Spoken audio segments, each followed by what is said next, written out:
Olá, começa agora o Tatersal, o programa que traz as principais informações sobre o mercado da pecuária. Com o fim de junho se aproximando, a qualquer momento o Ministério da Agricultura pode anunciar o lançamento do próximo Plano Safra. Um Plano Safra robusto. Esta é a promessa do governo federal para os produtores rurais no próximo ano agrícola, que compreende 2022-2023.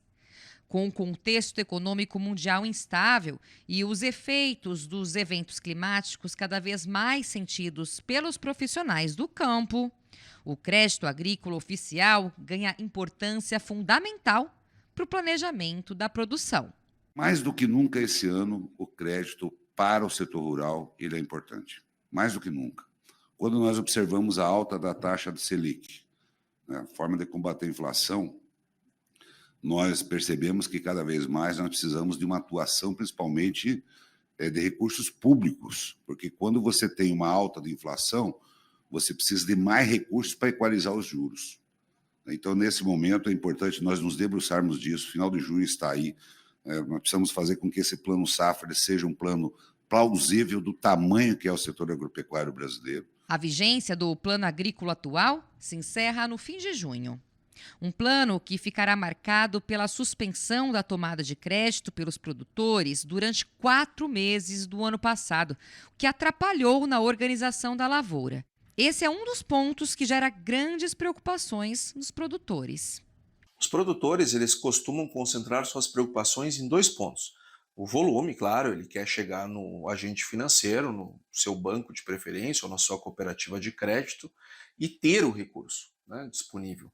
Mas, sobretudo, ele quer ter com o recurso controlado, com o juro mais baixo possível. Sobretudo numa situação como essa, que os produtores já estão com o custo de produção em alta, uma pressão sobre o caixa lá em cima, e ainda tem uma perspectiva de desembolso, pagamento de juros ainda maior. Então, volume e juros são preocupações constantes. Representantes do governo não falam em valores, mas prometem um alto volume de recursos que atenda às necessidades do setor. A gente está realmente tentando espichar ao máximo para que a gente tenha um plano robusto, aí pelo que a gente precisa diante da condição de realmente garantir uma oferta, diria, mundial de alimentos, né? Quer dizer, a gente tem que não só atender o nosso mercado doméstico, mas também as demandas no exterior, manter a nossa liderança. Para o Plano Safra vigente, foram disponibilizados 251 bilhões de reais para o crédito rural. Para o economista da Farsul, Antônio da Luz, para que o próximo plano seja eficiente, ele deveria contar com pelo menos 50% a mais do volume de recursos destinados ao atual. Então, com 50%, nós conseguimos cobrir a inflação. No entanto, a área plantada está aumentando, então eu preciso mais do que 50% para atender a demanda. Então, isso em termos de quantidade, mas eu preciso olhar também do ponto de vista qualitativo.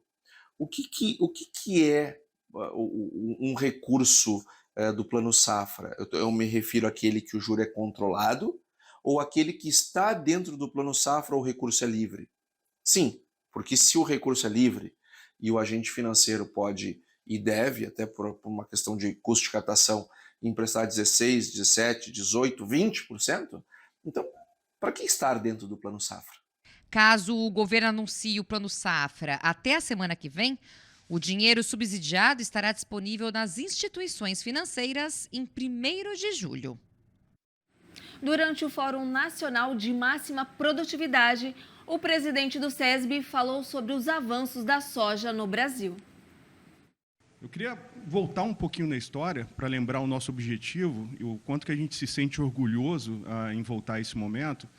Quando o SESB nasceu, e na verdade a ideia começou a ser semeada lá em 2007, nós observamos que a produtividade média da soja estava naquele momento há 10 anos estagnada. E aí, obviamente, se juntou um board, né, com diversos especialistas, né, em diferentes áreas, justamente para que a gente pudesse discutir estratégias onde a gente pudesse ajudar a elevar a produtividade média da soja. E aí foi aí que nasceu o desafio de máxima produtividade, porque nós queríamos entender o que será que falta? Será que falta tecnologia? Será que falta apoio? Qual seria o fator para que a gente pudesse aumentar essa produtividade média? E nós chamamos justamente de desafio e não de concurso, porque, no final do dia, nós queremos que os produtores desafiem a si mesmos. Nós temos diferentes ambientes de produção, então, às vezes, é muito diferente você comparar duas regiões. Então, por isso que é o desafio do produtor a ele mesmo, né? Ele tentando cada vez mais ser altamente produtivo. E hoje nós estamos aqui com mais de 5.400, em torno de 5.400 inscrições, né? Ou seja, com produtores participando desse desafio e com produtividades, na média, cada vez mais altas. Tem um ponto que eu gostaria aqui de ressaltar, é que nesse tempo de pandemia, o agronegócio ele conseguiu segurar bastante a questão econômica do Brasil. E a soja ela tem um papel super importante nisso. O Brasil, na verdade, ele tem um papel não só de alimentar domesticamente a sua população, mas o globo inteiro. Então, vou trazer só alguns números que, na verdade, eles são impactantes. O Brasil responde hoje por 35% da produção mundial da soja e responde por 55% das exportações mundiais. Só no ano passado, nós geramos 48 bilhões de dólares em divisa quando a gente pensa no complexo soja. Ou seja, quando a gente olha soja, o farelo e o óleo de soja. Então, ou seja, nós estamos falando aqui, efetivamente, dos produtores, né, ou seja, da cadeia produtiva da soja, que já ajudou a levar a economia, de certa forma, numa situação que amenizasse todas as perdas que a pandemia acabou gerando.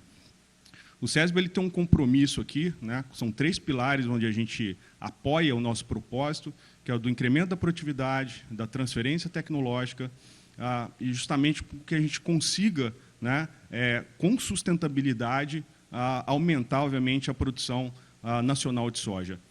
Os dados alarmantes da população brasileira em situação de insegurança alimentar e os 3 meses que antecedem a escolha do próximo representante da República trazem à tona debates que buscam novas políticas para resolver a fome de milhares de brasileiros. Por isso, a CNA comandou uma discussão sobre a importância da segurança alimentar e o papel do Brasil neste processo. Com lavouras de qualidade e sustentáveis espalhadas por todo o país, mas ainda enfrenta o problema da fome de 33 milhões de brasileiros. O assunto foi discutido por lideranças e especialistas na 4ª jornada da Confederação de Agricultura e Pecuária do Brasil, em Brasília.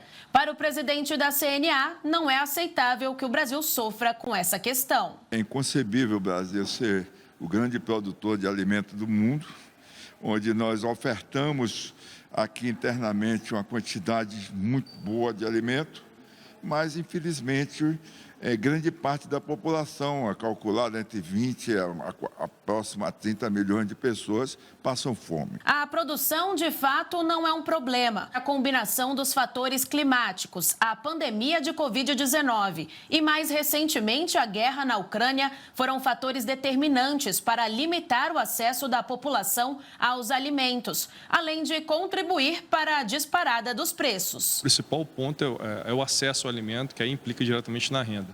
Lógico, os preços dos alimentos aumentaram nesse último ano, isso não foi no Brasil, mas no mundo inteiro.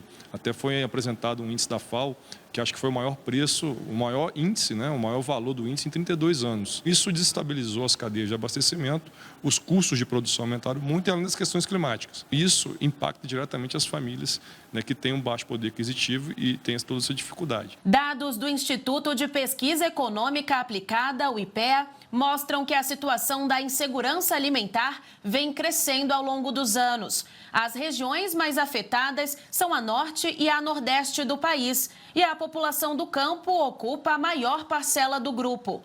Para o representante do Instituto, os números comprovam a necessidade de fortalecer a produção interna. Fortalecer a agricultura familiar, porque ela é, por definição, vocacionada à produção de alimentos. Uma outra estratégia importante seria fortalecer a renda das pessoas e aí proteger os postos de trabalho, proteger a renda e a capacidade aquisitiva das aposentadorias, né? E fortalecer os programas de transferências assistenciais, né, como o Auxílio Brasil, que têm se mostrado fundamentais para garantir, para desagravar a situação de segurança alimentar de algumas famílias pobres.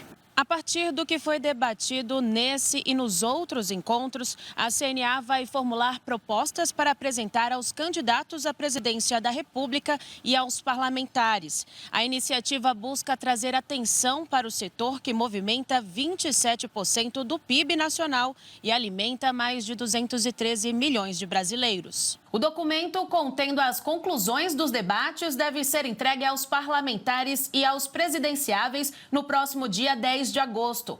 Entre as possíveis soluções para alguns dos problemas apresentados, os especialistas planejam medidas de longo prazo, mas não descartam os planos emergenciais de renda já aplicados pelo governo atual. E para o representante adjunto da Organização das Nações Unidas para a Alimentação e a Agricultura no Brasil, a solução está mesmo na paz. O conflito traz a fome, além da morte do conflito, traz a fome no mundo. Não só esse conflito atual, mas já existiam pequenos conflitos que estavam causando um problema de insegurança alimentar, migrações e outros temas. Na contramão do problema interno da alimentação brasileira, o mercado produtor de exportação tem conseguido mais oportunidades internacionalmente. A diretora de Relações Internacionais da CNA explica que, com tantas dificuldades, outros países passaram a importar mais alimentos vindos do Brasil. Como uma potência agroexportadora, é claro que gera oportunidades também, assim, em vários países. O Brasil já é reconhecido, eu acho que tem uma questão, assim, no começo da pandemia, o Brasil foi muito reconhecido como um fornecedor confiável. Então, é uma oportunidade de a gente se fortalecer cada vez mais com essa posição. O que nós entendemos é que o Brasil tem que passar a limpo. Eu chamo bem claramente, o Brasil tem que ser passado a limpo. O que é passado a limpo? É fazer as grandes reformas. Nós temos reforma previdenciária, nós temos reforma tributária, temos reforma mais importante do próprio Estado. E hoje é um dia de comemoração por aqui. Sabe por quê? O canal Terra Viva completa 17 anos. E para nós que fazemos parte da equipe, é motivo de muito orgulho, pois ao longo desses anos, o canal Terra Viva se consolidou como um dos principais veículos de comunicação do agronegócio brasileiro. O canal Terra Viva marca presença nas 5 regiões do país, trazendo informações relevantes sobre a agropecuária a milhões de brasileiros diariamente, em mais de 12 horas de programação ao vivo. E além da tela na TV, nossa transmissão é multiplataforma na internet e redes sociais para transmitir programas especiais, fóruns, feiras e exposições, leilões virtuais e presenciais dos criatórios mais renomados do país e sempre buscando levar análises e notícias que ajudem na tomada de decisões de quem atua dentro e fora da porteira. E o Tatersal de hoje fica por aqui. E amanhã eu volto com outras informações. Eu espero você. Até lá. Tchau.